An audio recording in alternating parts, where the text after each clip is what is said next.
Sabihin mo nga sino ang tinutukoy mong makakatalo sa akin? Isa siyang babae.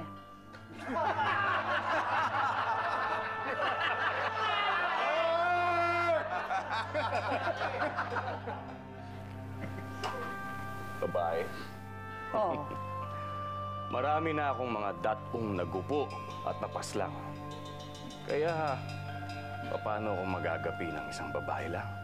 Oo. Isa siyang babae. Ngunit may pambihirang kapangyarihan siyang hihigit pa sa'yo. Pagkat siya ay isinilang na may kambal ahas. Kambal ahas? Bibihira. Nabibilang lamang ang sinisilang na may kambal ahas, Raha.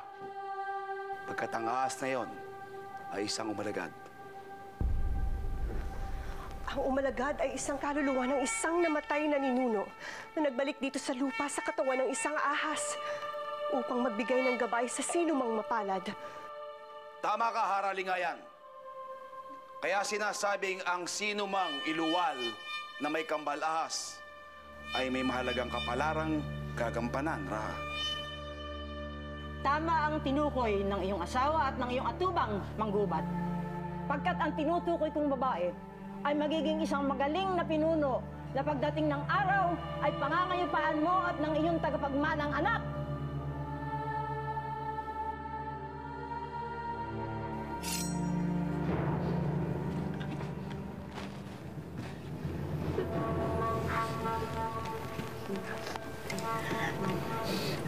Sinungaling ka.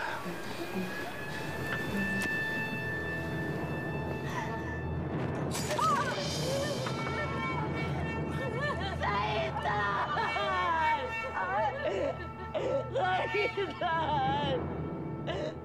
Wag! Kaitan!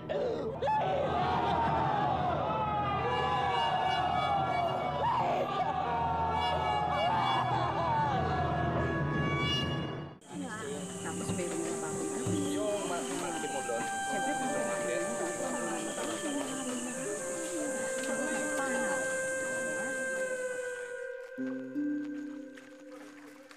napaslang ni Raha Magubat si Datuosbog nang lusubin nito ang kanyang banwa. Yan ang sinalaysay sa akin ng nakatakas niyang timawa. Sabihin mo sa akin, Ubuawi, meron ba akong dapat ikabahala? Panatag mo ang iyong loob o yubog na. Hanggat nasa ilalim tayo ng pamumuno at pangangalaga ni Raha Magubat, mananatili tayong ligtas. Ang mahal na datubog na!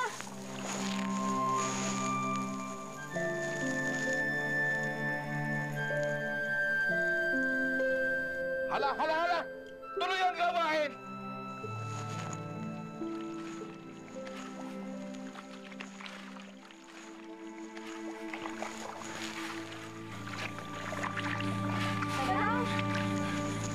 Agang nagigilo ko.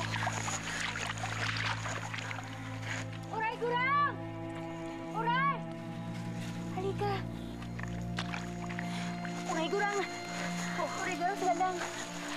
Aray, nahihilo po ako. Teka, bakit ho ganito ang pakiramdam ko? Wala kang nakain na kasama sa'yo.